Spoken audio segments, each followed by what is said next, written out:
Bored in class. A majority of U.S. high school students say they get bored in class every day, and more than 1 out of 5 have considered dropping out, according to a survey released on Wednesday. The survey of 81,000 students in 26 states found 2/3 of high school students complain of boredom, usually because the subject matter was irrelevant or their teachers didn't seem to care about them.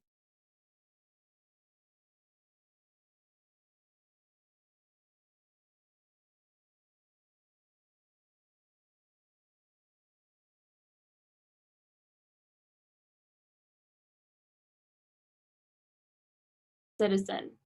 If you're a senior citizen, music in the background may be distracting, but for younger people, experts at multitasking, it's apparently no big deal. That's according to a study in the journal Gerontologist. Researchers recruited 103 people, half between the ages of 18 and 30, the others between 60 and 75. The volunteers then took part in memorization exercises and a drill where they had to quickly match a photo of a face with the same face in an array of unfamiliar faces. Some participants did the exercises in silence. Others performed the tasks while listening to white noise or instrumental jazz, blues, classical, and electronic music. Across age groups, the consensus was that the background sound was distracting, but only older people's performance suffered when the noise was present. For example, older folks who did the face matching with music playing remembered 10% fewer faces. The result matches up with the theory that the elderly are less able to filter out what's called distracting task-irrelevant information. In this case, the distracting info might have interfered with them storing the facial image in the first place, much less impeding their ability to remember it a short while later.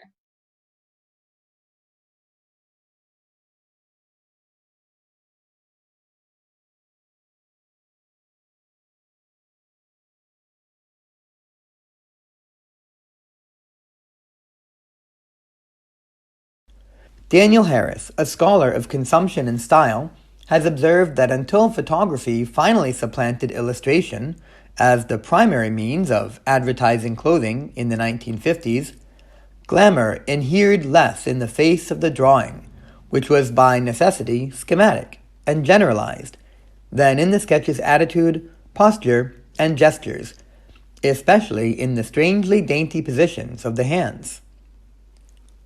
Glamour once resided so emphatically in the stance of the model that the faces in the illustrations cannot really be said to have expressions at all, but angles or tilts. Illustrations cannot really be said to have expressions at all, but angles or tilts. The chin raised upwards in a haughty look, the eyes lowered in an attitude of introspection, the head cocked at an inquisitive or coquettish angle, or the profile presented in sharp outline, emanating power, the severity, like an emperor's bust embossed on a Roman coin.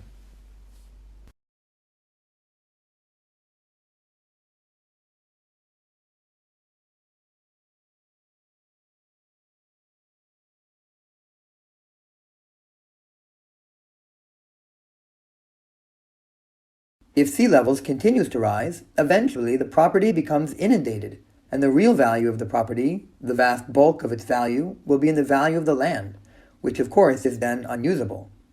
And that's of course not insured by property insurance. Landowners and banks and other financial institutions that have lent money against the value of those properties are going to find that they suffer very serious losses, and it's not at all obvious at the moment who would compensate them.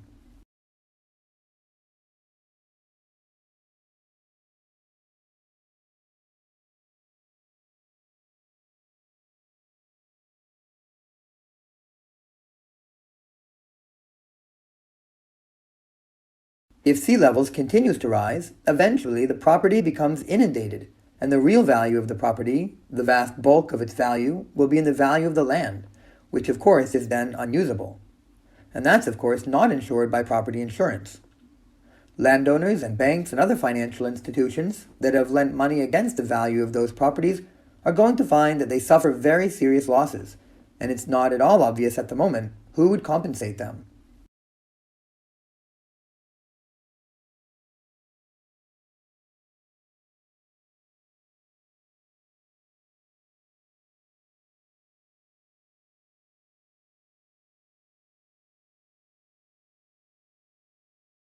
Lead-in time is the amount of time that elapses between a business placing an order with a supplier for more stock or raw materials and the delivery of the goods to the business.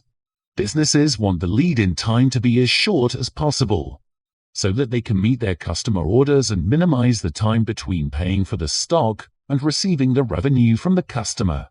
However, this may not happen due to a number of factors, such as delays in the supplier receiving the order, or the breakdown of the supplier's lorries delivering the stock to the business.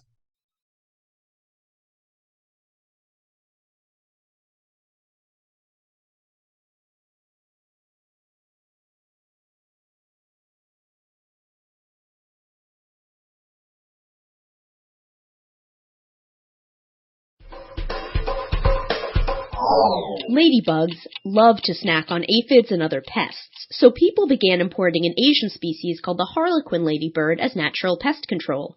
But in their new environments, the harlequins wiped out native ladybugs, and they have their parasites to thank. That's according to research in the journal Science. A parasite called microsporidia lies dormant in the circulatory systems of harlequin ladybirds.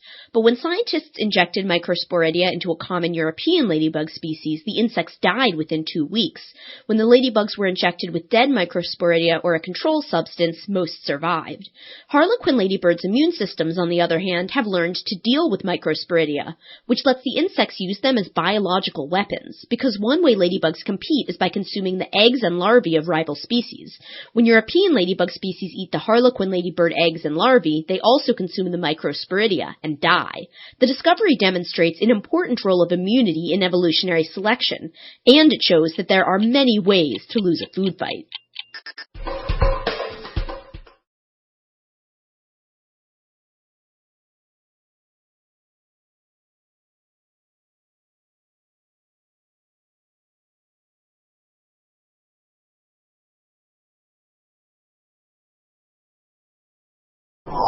Last week on the podcast, we talked about space health. Specifically, we told you about a new paper discussing the role that physicians will have to play in determining which citizens are fit enough for commercial jaunts into space. Now let's leap ahead and much farther afield. What kinds of issues might a crew of astronauts face on a longer journey, say a round trip to Mars? To find out, 6 volunteers spent a record 520 days confined to a simulated space habitat near Moscow. They emerged in 2011. Now a report in the Proceedings of the National Academy of Sciences shows that the simulated spaceflight did have real effects. Removed from natural light and the rhythms of everyday life, 4 crew members experienced some type of sleep disturbance, and 1 exhibited signs of chronic sleep deprivation during regular alertness tests. Overall, the crew also became more sedentary with time. The researchers conclude that a real Mars mission would need to incorporate tactics such as timed light exposure or exercise to keep astronauts' circadian rhythms on beat, because it would be a bad idea to land on Mars sleepy and out of shape.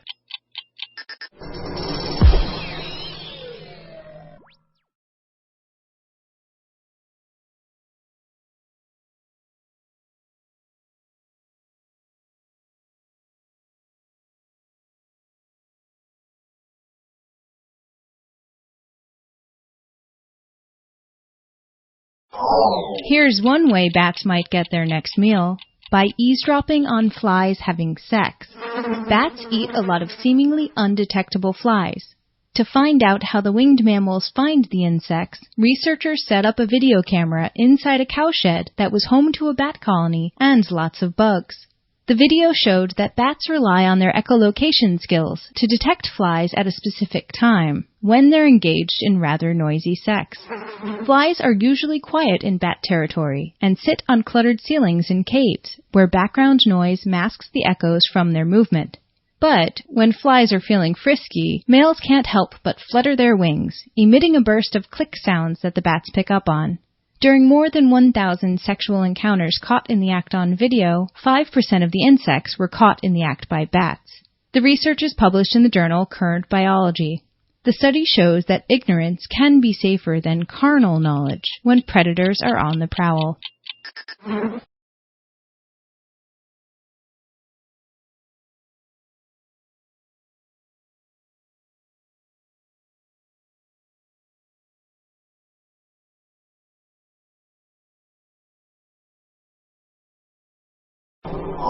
It's a dirty job, but 2 NASA spacecraft are ready to do it.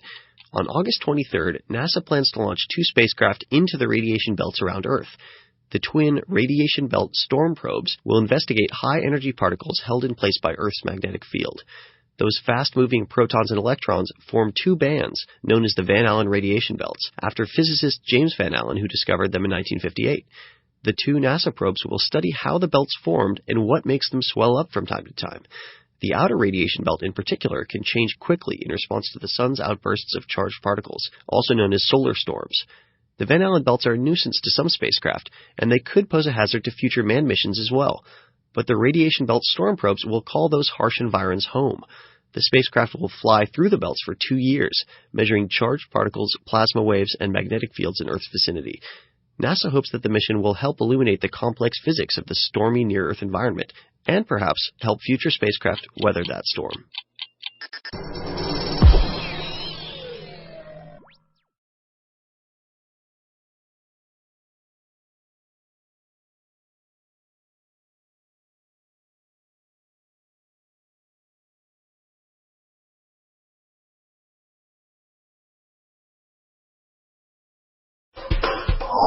Malaria is a tropical disease, right? Actually, malaria parasites can be found as far north as Alaska, at least in birds. And a warming climate may push avian malaria even farther north by the end of the century, according to a study in the journal PLOS One. Researchers took blood from nearly 700 birds around Anchorage, Fairbanks, and a truck stop called Coldfoot, Alaska, above the Arctic Circle at 67 degrees north latitude. And they found the parasite in 7% of the birds at the 2 southerly sites. Some were migrants and may have picked up the disease down south, but others were hatchlings and resident birds, indicating the parasite can complete its full life cycle in the Great White North. The parasite doesn't seem to have hopped north of Fairbanks yet, but temperatures in the Arctic are rising at twice the global average, and researchers say malaria could cross into the Arctic Circle by 2080. Once it gets there, it could attack species like snowy owls, which have never been exposed to malaria and may not have resistance to the disease. Talk about a buzzkill.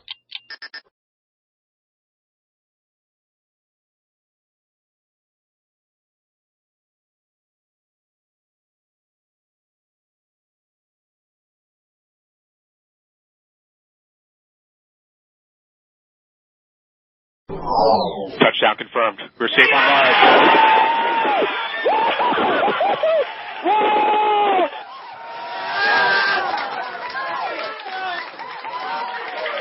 Time to see where our curiosity will take us. The control room at NASA's Jet Propulsion Laboratory, late in the evening of August 5th Pacific Time, when word arrived that the Curiosity rover had landed safely on Mars. The 1-ton rover, which dwarfs all Mars landers that came before it, will now spend a planned 2 years exploring the Martian surface. The mission is expected to cost $2.5 billion. Curiosity's task is to investigate the inside of Gale Crater, where a giant mound of sedimentary deposits may provide evidence of a wetter, possibly habitable Mars billions of years ago. But first it had to survive an elaborate landing sequence, which appears to have gone smoothly. Curiosity landed on time and on target, and soon beamed back grainy photos of its wheels and its shadow. Given the car-like size of the rover and the challenges of landing on Mars, Curiosity's landing goes down as one of the greatest parking jobs in history.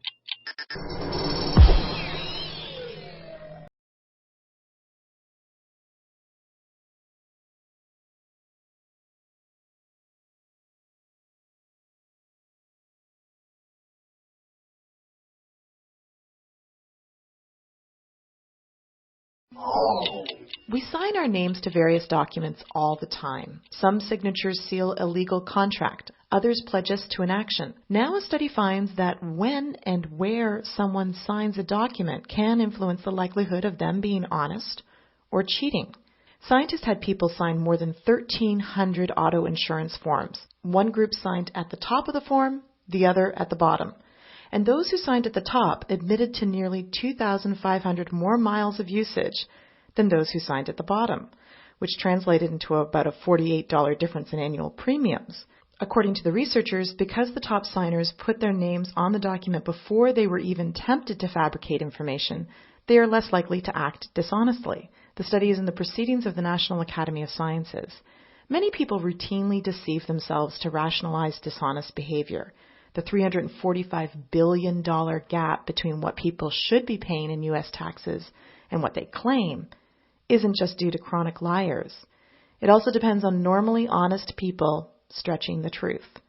Perhaps having taxpayers sign their forms before filling them out would cut down on that stretching.